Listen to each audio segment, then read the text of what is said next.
ಆ 17,000 ಕೋಟಿ ಸುರಂಗ ಮಾರ್ಗದಲ್ಲಿ ಮಾನ್ಯ ಉಪಮುಖ್ಯಮಂತ್ರಿಗಳೇ ಎಷ್ಟು % ಕಮಿಷನ್ ತಗೋತಾ ಇದೆಯಣ್ಣ? ರಾಜ್ಯದ ಜನತೆ ಮುಂದೆ ಶ್ವೇತಪತ್ರ ಹೊರಡಿಸೋಣ. ಯಾರು ಕೊಡ್ತಾ ಇದೆಯಣ್ಣ? ಯಾವ ಮಹಾನ್ ಭಾವನ್ಗೆ ಕಾಂಟ್ರಾಕ್ಟ್ ಕೊಡ್ತಾ ಇದೆಯಣ್ಣ? ಶಿವಕುಮಾರಣ್ಣ ಕೊಡೋಣ ಉತ್ತರನ. ನಮ್ಮ ರಾಮನಗರ ಜಿಲ್ಲೆನಲ್ಲಿ ಮೊನ್ನೆ ಬಂದು ಬಿಡದಿ ಟೌನ್ಶಿಪ್ ಬಗ್ಗೆ ಮಾತನಾಡಿ ಹೋಗಿದ್ದೀರಿ. ನಾನು 2 ದಿನದಿಂದ ಡೆಲ್ಲಿಲಿದ್ದೆ. ನಿನ್ನೆ ರಾತ್ರಿ ಬಂದೆ. ಮಾಧ್ಯಮದ ಸ್ನೇಹಿತರಿಗೂ ಕೂಡ ಇವತ್ತು ಬಹುಶಃ ನನಗೆ ಪ್ರಶ್ನೆ ಮಾಡ್ತಾರೆ, ಆದರೆ ವೇದಿಕೆ ಮೇಲೆ ನಾನು ಉತ್ತರ ಕೊಡ್ತೇನೆ. ಅದು ಯಾವ ಅಧಿಕಾರಿ ಹೇಳದ್ನೋ, ಅದು ಯಾವುದೋ ಪ್ರಾಧಿಕಾರದ ವ್ಯಕ್ತಿ ಹೇಳದ್ನೋ ನನಗೆ ಗೊತ್ತಿಲ್ಲಪ್ಪ. ನಮ್ಮ ಶಿವಕುಮಾರಣ್ಣನಿಗೆ ಅನಿತಾ ಕುಮಾರಸ್ವಾಮಿ ಅವರ ಹೆಸರಲ್ಲಿ ಅದು ಎಷ್ಟು ಎಕರೆ ಐತೆ ಅಂತನೂ ಗೊತ್ತಿಲ್ಲ ರೀ. ಸುಮ್ಮನೆ ಗಾಳಿಲಿ ಗುಂಡು ಹೊಡಿಯೋ ಅಂತ ಅಭ್ಯಾಸ ಅಷ್ಟೇ ಶಿವಕುಮಾರಣ್ಣನಿಗೆ. ಕೃಷಿ ಜಮೀನು ಅವ್ರು ಹೇಳಿರೋದಣ್ಣ, ಅವ್ರಿಗೆ ಗೊತ್ತಿಲ್ಲ. ನಾನು ಹೇಳ್ಬೇಕಲ್ಲ, ನಮ್ಮನೆ ವಿಚಾರ ನನಗೆ ಗೊತ್ತಿಲ್ವಾ? 20 ವರ್ಷದ ಮೇಲಾಗದೆ ಜಮೀನು ತಗೊಂಡು ಬನಗಿರಿ ಮತ್ತೆ ಹೊಸೂರು ಅಂತ ಸರ್ವೆ ನಂಬರ್ ಬಿಡದಿ, ಮುಚ್ಚುಮರೆ ಏನಿಲ್ಲ, ಕೃಷಿ ಜಮೀನು. ಇಲ್ಲಿವರೆಗೂ ಯಾವುದೇ ಅದನ್ನು ಕಮರ್ಷಿಯಲ್ಗೆ ನಾವು ಮಾಡ್ತಕ್ಕಂಥದಕ್ಕೆ ನಾವು ಆಲೋಚನೆನೂ ಮಾಡಿಲ್ಲ. ಮಾನ್ಯ ದೇವೇಗೌಡರು ಸಾಹೇಬರು, ಮಾನ್ಯ ಕುಮಾರಣ್ಣ ಅವರು ಮೂಲತಃ ಕೃಷಿಕರು, ರೈತರು. ಕೇತ್ಗನಹಳ್ಳಿಗೆ ಬಂದ್ರಿ, ಅಲ್ಲೆಲ್ಲೋ ಕೈ ಹಾಕಿದ್ರಿ, ಪಾಪ SIT ರಚನೆ ಮಾಡಿದ್ರಿ. ಕೊನೆಗೇನಾಯಿತು? ಸುಪ್ರೀಂ ಕೋರ್ಟ್ಗೆ ಹೋಯ್ತು, ನ್ಯಾಯಾಲಯದಲ್ಲಿ ಬಂದಿದೆ. ಈಗ ಅದೆಲ್ಲ ಚರ್ಚೆ ಮಾಡಲ್ಲ, ಅಲ್ಲಿಗೆ ಹೋಗೋದು ಬೇಡ, ಕಾನೂನು ವಿಚಾರ ಇಲ್ಲಿ ಬೇಡ. ಆದರೆ ನೀವು ವಿಷಯವನ್ನು ತಿಳ್ಕೊಳ್ದಿರಾ. ಅಲ್ಲಿ ರೈತರ ಮುಂದೆ ಮಾತಾಡಬೇಕಾದ್ರೆ ಹೇಳ್ತೀರಿ ಅನಿತಾ ಕುಮಾರಸ್ವಾಮಿ ಅವರ ಹೆಸರಲ್ಲಿ ಇರ್ತಕ್ಕಂಥ ಜಮೀನು ನನಗೆ ಒಳ್ಳೆ ಪರಿಹಾರ ಕೊಡಿಸಿ ಅಂತ ಅರ್ಜಿ ಹಾಕ್ಬಿಟ್ಟವ್ರೆ. ಅನಿತಾ ಕುಮಾರಸ್ವಾಮಿ ಅವರು ಸ್ವಾಧೀನಪಡಿಸ್ಕೊಂಡು ನನಗೆ ಒಳ್ಳೆ ಪರಿಹಾರ ಕೊಡಿಸ್ಬಿಡಿ ಅಂತ ಅರ್ಜಿ ಹಾಕವ್ರೆ ಅಂತ ನಿಮ್ಮ ಮನೆ ದೇವರು, ಸುಳ್ಳೆ ನಿಮ್ಮ ಮನೆ ದೇವರು ಮಿಸ್ಟರ್ ಶಿವಕುಮಾರ್ ಅವರೇ, ವಿಷಯ ತಿಳ್ಕೊಂಡು ಮಾತಾಡಿ. ಹೋಗ್ಬಿಟ್ಟು ನಮ್ಮ ಜಿಲ್ಲೆ ರೈತರ ಮುಂದೆ, ತಾಲೂಕಿನ ರೈತರ ಮುಂದೆ ಈ ರೀತಿ ಅಪಪ್ರಚಾರ ಮಾಡಿದ್ರೆ ನಾವೆಲ್ಲ ಕೈ ಕಟ್ಟೆ ಹಾಕೊಂಡು ಸುಮ್ಮನೆ ಕೂತ್ಕೊಂತೀವಿ ಅನ್ಕೊಂಡಿದ್ದೀರಾ?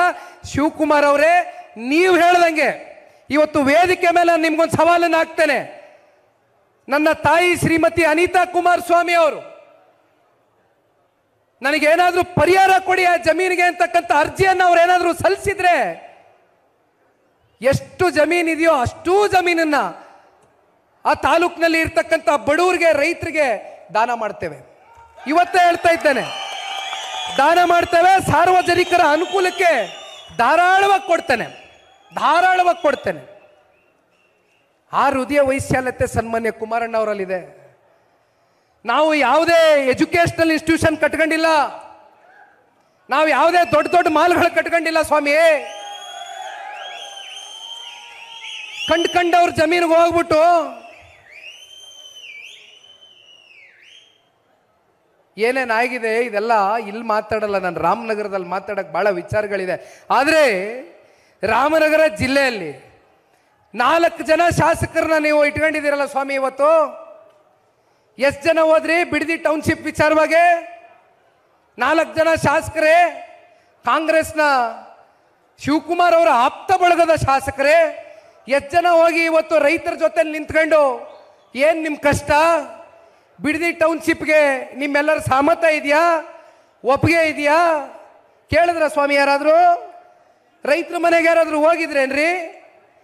ಹೋಗಿ ಏನಾದರೂ ನಿಮ್ಮ ಸೌಜನ್ಯತೆಯಿಂದ ಸೌಹಾರ್ದಿತವಾಗಿ ಅವ್ರ ಜೊತೆ ಕೂತು ಚರ್ಚೆ ಮಾಡಿದ್ದೀರಪ್ಪ ರೈತರ ಹತ್ರ? ಪಾಪ ಮಾತೆತ್ತಿದ್ರೆ ಹೇಳ್ತೀರಿ ಬಿಡದಿ ಟೌನ್ಶಿಪ್ ಮಾಡೋದಕ್ಕೆ ಮೂಲ ಪುರುಷರು ಸನ್ಮಾನ್ಯ ಕುಮಾರಣ್ಣ ಅವರು ಅಂತೀರಿ.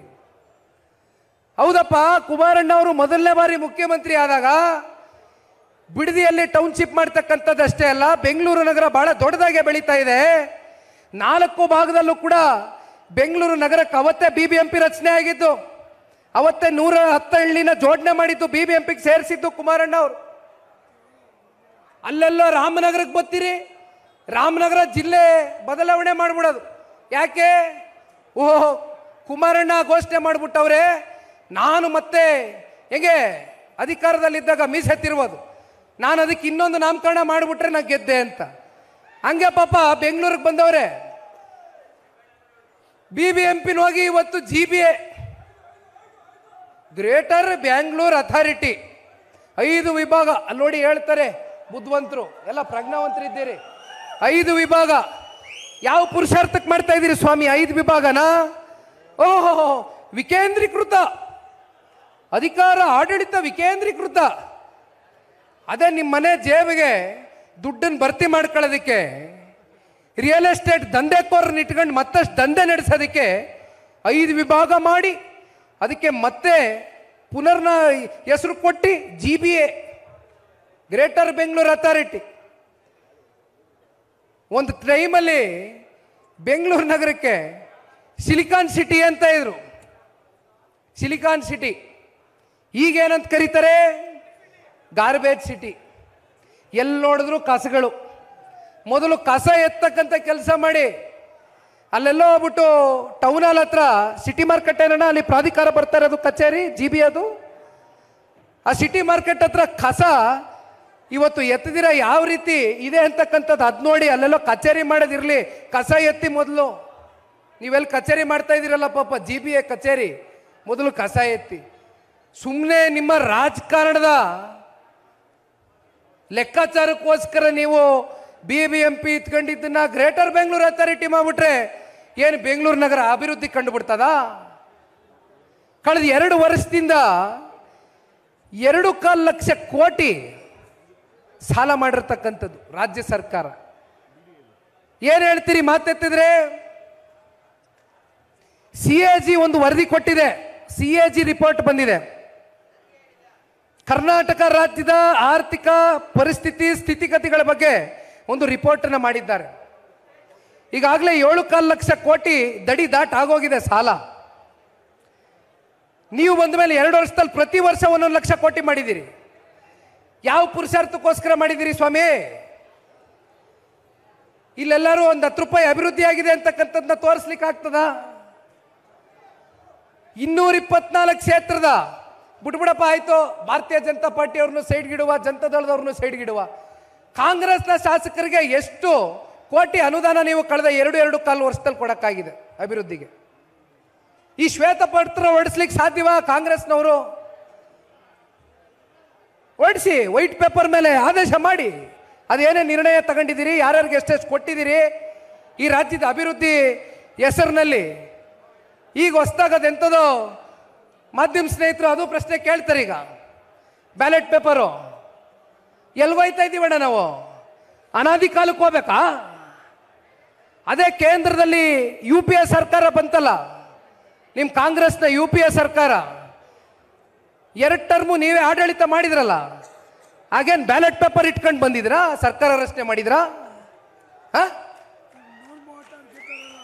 ಇಲ್ಲಿ ನೋಡಿ, ಜವರೇಗೌಡರು ಹೇಳ್ತಾರೆ, ಅದ್ರ ಮುಂದುವರೆದ ಭಾಗ ರಾಜ್ಯದಲ್ಲಿ 136 138 ಜನ ಶಾಸಕರನ್ನು ಗೆದ್ದಿದ್ದೀರಲ್ಲ, ಅವಾಗ EVM ಚಂದ ಆಯ್ತಾ? ಭಾಳ ಚೆನ್ನಾಗಿ ಕಾಣ್ತಾ ಇತ್ತ EVM? ಆಗ ಬ್ಯಾಲೆಟ್ ಪೇಪರ್ ಬೇಕಾಗಿರ್ಲಿಲ್ವಾ? ಆಯ್ತಪ್ಪ, ನಿಮ್ಗೆ ಅಷ್ಟೆಲ್ಲ EVM ಮೇಲೆ ನಿಮ್ಗೆ ಸಂಶಯ ಇದ್ರೆ ರಾಜೀನಾಮೆ ಕೊಡಿ, ನಾಳೆ ಚುನಾವಣೆಗೆ ಹೋಗುವ. ನೀವೇ ತಾನೇ ಹೇಳ್ತಾ ಇರೋದು ಕಾಂಗ್ರೆಸ್ ಅವರು, ಬ್ಯಾಲೆಟ್ ಪೇಪರ್ ತಗೊಬರ್ಬೇಕು ಅಂತ ಹೊಸದಾಗೆ. ಕೊಡ್ರಿ, EVM ಮೇಲೆ ಸಂಶಯ ಇದ್ರೆ ನಾಳೆ ರಾಜೀನಾಮೆ ಕೊಡಿ. ಮುಖ್ಯಮಂತ್ರಿಗಳೇ, ಉಪಮುಖ್ಯಮಂತ್ರಿಗಳೇ, ನಡೀರಿ ಚುನಾವಣೆ ಎದುರಿಸುವ ಬ್ಯಾಲೆಟ್ ಪೇಪರ್ ಮೇಲೆ. ಹೀಗೆ ಪ್ರತಿನಿತ್ಯ ನಿಮ್ಮ ಉದ್ದಟತನದ ಈ ಒಂದು ರಾಜಕಾರಣ, ಇದು ಎಲ್ಲದಕ್ಕೂ ಕೂಡ ಅಂತ್ಯಶ್ರೀ ಆಡ್ತಕ್ಕಂಥ ಒಂದು ಕಾಲ ಬಹಳ ದೂರ ಇಲ್ಲ.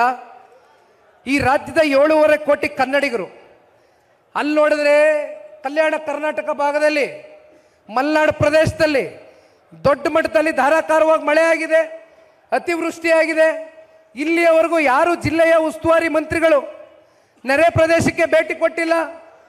ಜನ ಜಾನುವಾರುಗಳಿಂದ ಹಿಡಿದು, ವಿದ್ಯುತ್ ಕಂಬಗಳಿಂದ ಹಿಡಿದು, ಶಾಲಾ ಕಟ್ಟಡಗಳಿಂದ ಹಿಡಿದು ಎಲ್ಲವೂ ಕೂಡ ಸಾರ್ವಜನಿಕ ಮತ್ತೆ ಎಲ್ಲ ಸರ್ಕಾರಿ ಆಸ್ತಿ ಪಾಸ್ತಿಗಳು ಸಂಪೂರ್ಣ ನಷ್ಟ ಆಗಿದೆ. ಒಬ್ರು ಇಲ್ಲಿವರೆಗೂ ಭೇಟಿ ಕೊಟ್ಟಿಲ್ಲ. ಏನಾಗಿದೆ ರೈತರ ಪರಿಸ್ಥಿತಿ ಕೇಳಲ್ಲ. ನಿನ್ನೆ ಬೆಳಗ್ಗೆ ಕನ್ನಡಪ್ರಭದಲ್ಲಿ ಪತ್ರಿಕೆಗಳಲ್ಲಿ ಒಂದು ಆರ್ಟಿಕಲ್ ಓದ್ತಾ ಇದ್ವಿ. 2,500 ಜನ ರೈತರು ಆತ್ಮಹತ್ಯೆ ಮಾಡ್ಕೊಳ್ತಕ್ಕಂಥ ಪರಿಸ್ಥಿತಿ ಬಂದಿದೆ, ಮಾಡ್ಕೊಂಡಿದ್ದಾರೆ ಅಂತಕ್ಕಂಥದ್ದು. ಯಾರಾದರೂ ಸೌಜನ್ಯಕ್ಕೆ ಹೋಗ್ಬಿಟ್ಟು ರೈತರ ಸಂಕಷ್ಟ ಏನಿದೆ, ಆಯ್ತಪ್ಪ ನಿಮ್ಮ ಜೊತೆನಲ್ಲಿ ನಿಂತ್ಕೊತೀವಿ, ಕೇಂದ್ರ ಸರ್ಕಾರದಿಂದ ಬರ್ತಕ್ಕಂಥ NDRF ನಾರ್ಮ್ಸು ಅದರಡಿ 6,800 ರೂಪಾಯಿ ಹೆಕ್ಟರ್ಗೆ ಕೇಂದ್ರ ಸರ್ಕಾರದಿಂದ ಘೋಷಣೆ ಆಗುತ್ತೆ. ನೀವು SDRF ನಾರ್ಮ್ಸ್ ಮೂಲಕ ಏನು ಮಾಡ್ತೀರಿ? ನಿಮ್ಮ ರಾಜ್ಯ ಸರ್ಕಾರದ ಕಡೆಯಿಂದ ರೈತರನ್ನ ಉಳಿಸ್ಕೊಳ್ತಕ್ಕಂಥದಕ್ಕೆ ಯಾವ ಹೆಜ್ಜೆಯನ್ನು ಇಟ್ಟಿದ್ದೀರಿ? ನಾನಾ ವಿಷಯಗಳಿದೆ ಇವತ್ತು ಪ್ರತಿನಿತ್ಯ ಮಾತನಾಡೋದಕ್ಕೆ. ನೀವು ಹೋಗದೇ ಇರ್ಬೋದು, ಜನತಾದಳ ಪಕ್ಷ ಕಲ್ಯಾಣ ಕರ್ನಾಟಕಕ್ಕೆ ಏನೊಂದು 2 ದಿನದಲ್ಲಿ ಅಲ್ಲಿರ್ತಕ್ಕಂಥ ಜನಪ್ರತಿನಿಧಿಗಳ ನೇತೃತ್ವದಲ್ಲಿ ನಾವೆಲ್ಲರೂ ಕೂಡ ಭೇಟಿ ಕೊಡ್ತಾ ಇದ್ದೇವೆ. ಇವತ್ತು ಸದಸ್ಯತ್ವ ನೋಂದಣಿ ಇದೆ ಅಣ್ಣ. ಮತ್ತೊಮ್ಮೆ ಇಲ್ಲಿರ್ತಕ್ಕಂಥ ಎಲ್ಲ ನಮ್ಮ ಜವರೇಗೌಡರ ನೇತೃತ್ವದಲ್ಲಿ, ಅವರ ನಾಯಕತ್ವದ ಅಡಿ ಕ್ಷೇತ್ರದಲ್ಲಿ, ಅವರ ಮುಂದಾಳತ್ವದಲ್ಲಿ ಇವತ್ತಿನ ಕಾರ್ಯಕ್ರಮ ಬಹಳ ದಿನಗಳಿಂದ ಜವರೇಗೌಡರು ಸಾಹೇಬರು ನಾನು ಸಾಮಾಜಿಕ ಜಾಲತಾಣದಲ್ಲಿ ನೋಡಿದ್ದೇನೆ. ಇಲ್ಲಿರ್ತಕ್ಕಂಥ ಸ್ಥಳೀಯ ಮುಖಂಡರು, ಕಾರ್ಯಕರ್ತರು, ನಿಮ್ಮ ಬೆಂಬಲ, ನಿಮ್ಮ ಸಹಕಾರ ನಾನು ನೋಡ್ಕೊಳ್ತಾನೆ ಬಂದಿದ್ದೇನೆ. ಎಲ್ಲ ಕಡೆನೂ ಹೋಗಿ ನೀವು ಸಭೆಗಳನ್ನ ಮಾಡಿದ್ದೀರಿ, ಕ್ಲೋಸ್ ಡೋರ್ ಮೀಟಿಂಗ್ಗಳನ್ನ ಮಾಡಿದ್ದೀರಿ. ಇವತ್ತಿನ ಈ ಕಾರ್ಯಕ್ರಮ ಇಷ್ಟು ದೊಡ್ಡ ಸಂಖ್ಯೆಯಲ್ಲಿ ಸೇರಿಸ್ತಕ್ಕಂಥದ್ದಕ್ಕೆ ನಿಮ್ಮೆಲ್ಲರ ಶ್ರಮ, ನಿಮ್ಮೆಲ್ಲರ ಹೋರಾಟ, ಬಹುಶಃ ಸನ್ಮಾನ್ಯ ದೇವೇಗೌಡರು ಸಾಹೇಬರು ಕೂಡ ನೋಡ್ತಾ ಇರ್ತಾರೆ ಇದನ್ನ. ಹಾಗಾಗಿ ನಿಮಗೆ ಬಹುಶಃ ಕರೆ ಬರ್ಬೋದು. ನೆನ್ನೆ ಅವ್ರ ಜೊತೆನೆ ತಾವು ಕೂಡ ಇದ್ದಂಥದ್ದನ್ನು ನಾವೆಲ್ಲ ಮಾಧ್ಯಮದಲ್ಲಿ ನೋಡಿದ್ದೇವೆ. ಕೇವಲ 6 ಪಂಚಾಯಿತಿಗೆ ಸೀಮಿತವಾಗಿ ಇವತ್ತು ಇಷ್ಟು ದೊಡ್ಡ ಸಂಖ್ಯೆಯಲ್ಲಿ ಇವತ್ತು ಜನಸಾಗರ ಸೇರಿದ್ದಾರೆ ಅಂತಕ್ಕಂಥದ್ದನ್ನ ಈ ಭಾಗದ ಮುಖಂಡರು ಮತ್ತೊಮ್ಮೆ ನನಗೆ ಮಂದಟ್ಟು ಮಾಡಿಕೊಡ್ತಾ ಇದ್ದಾರೆ. ಇನ್ನು ಒಂದಲ್ಲ ಎರಡಲ್ಲ, ನೀವು ಎಲ್ಲೆಲ್ಲಿ ಕರೀತಿರೋ ಕ್ಷೇತ್ರದಲ್ಲಿ ಇನ್ನೂ 3 ಸಭೆಗಳು ಅಂತಕ್ಕಂಥದ್ದನ್ನ ಜವರೇಗೌಡರು ಈಗಾಗಲೇ ನನಗೆ ಹೇಳಿದ್ದಾರೆ. ಇನ್ನೂ 3 ಅಲ್ಲ 30 ಸಭೆಗಳಾಗಲಿ ನಿಖಿಲ್ ಕುಮಾರಸ್ವಾಮಿ ಜವರೇಗೌಡರ ಪರವಾಗಿ ಜನತಾದಳ ಪಕ್ಷದ ಸ್ಥಳೀಯ ಕ್ಷೇತ್ರದ ಕಾರ್ಯಕರ್ತರು ಮುಖಂಡರ ಜೊತೆಯಲ್ಲಿ ಇರ್ತೇನೆ ಅಂತಕ್ಕಂಥದ್ದನ್ನ ಈ ಸಂದರ್ಭದಲ್ಲಿ ಮತ್ತೊಮ್ಮೆ ಹೇಳ್ತಾ, ಈ ಕಾರ್ಯಕ್ರಮವನ್ನು ಯಶಸ್ವಿಗೊಳಿಸ್ತಕ್ಕಂಥದಕ್ಕೆ ನಿಮ್ಮೆಲ್ಲರ ಸಹಕಾರ, ನಿಮ್ಮೆಲ್ಲರ ಹೋರಾಟಕ್ಕೆ ನನ್ನ ಹೃದಯ ತುಂಬಿದ ಧನ್ಯವಾದಗಳು, ಅಭಿನಂದನೆಗಳು. ಕೊನೆಯದಾಗಿ ಇವತ್ತು ಏನು ಈ ಮಿಸ್ಡ್ ಕಾಲ್ ಕ್ಯಾಂಪೇನ್ನ ಇಡೀ ರಾಜ್ಯವ್ಯಾಪ್ತಿ ಚಾಲನೆಯನ್ನು ಕೊಟ್ಟಿದ್ದೇವೆ. ದಯಮಾಡಿ ಇಲ್ಲಿರ್ತಕ್ಕಂಥ ಎಲ್ಲ ನಮ್ಮ ಮುಖಂಡರ ಕಾರ್ಯಕರ್ತರಿಗೆ ಮನವಿ ಮಾಡ್ತಕ್ಕಂಥದ್ದಣ್ಣ, ಇವತ್ತು ಬಂದ್ವು, ಸಭೆ ಮಾಡಿದ್ವು, ವೇದಿಕೆಯಲ್ಲಿ ನಿಂತರು, ನಿಖಿಲ್ ಅವ್ರು ಮಾತಾಡಿದರು, ಇನ್ನೊಂದಷ್ಟು ದಯಮಾಡಿ ಕ್ಷಮೆ ಇರಲಿ. ರಾಜ್ಯ ಮಟ್ಟದಿಂದ ಈಗಾಗಲೇ CS ಪುಟ್ಟರಾಜಣ್ಣ ಅವರು ಮಾಜಿ ಮಂತ್ರಿಗಳು ಮಾತನಾಡಿ ಹೋಗಿದ್ದಾರೆ.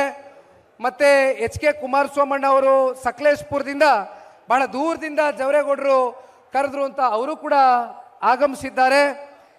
ಮತ್ತು ಗೋವಿಂದರಾಜಣ್ಣ ಅವರಿದ್ದಾರೆ, ತಿಪ್ಪೇಸ್ವಾಮಣ್ಣ ಅವರು, ರಮೇಶ್ ಗೌಡರು, ವಿವೇಕಾನಂದ ಅವರು, ಶರವಣ ಅವರು, ಅಂದಾನಿ ಸಾಹೇಬರು ಕೂಡ ರಾಜ್ಯ ST ಘಟಕದ ಅಧ್ಯಕ್ಷರು, ಅವರು ಕೂಡ ಬಂದು ಹೋಗಿದ್ದಾರೆ. ಜೊತೆಯಲ್ಲಿ ರಂಗನಾಥ್ ಅವರು, AP ರಂಗನಾಥ್ ಅವರು ಇದ್ದಾರೆ.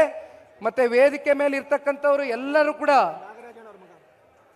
ಪಕ್ಷದ ಗಟ್ಟಿ ಬೇರುಗಳು. ನಾಗರಾಜಣ್ಣ ಅವ್ರ ಮಗ ಜಗದೀಶ್ ಅಣ್ಣ ಕೂಡ ಇದ್ದಾರೆ. ತಾವೆಲ್ಲರೂ ಕೂಡ ಪ್ರಮುಖರೇ, ತಾವೆಲ್ಲರೂ ನಾಯಕರೇ, ಮುಖಂಡರೇ ಈ ಪಕ್ಷದಲ್ಲಿ. ಹಾಗಾಗಿ ಮತ್ತೊಮ್ಮೆ ವೇದಿಕೆ ಮೇಲೆ, ವೇದಿಕೆ ಮುಂಭಾಗದಲ್ಲಿ ಇರ್ತಕ್ಕಂಥ ಎಲ್ಲ ಪಕ್ಷದ ಮುಖಂಡರು, ಕಾರ್ಯಕರ್ತ ಬಂಧುಗಳಿಗೆ ವಂದಿಸಿ ನನ್ನ 2 ಮಾತಿಗೆ ವಿರಾಮವನ್ನು ಕೊಡ್ತೇನೆ. ಜೈ ಹಿಂದ್, ಜೈ ಕರ್ನಾಟಕ, ಜೈ JDS. ಧನ್ಯವಾದ.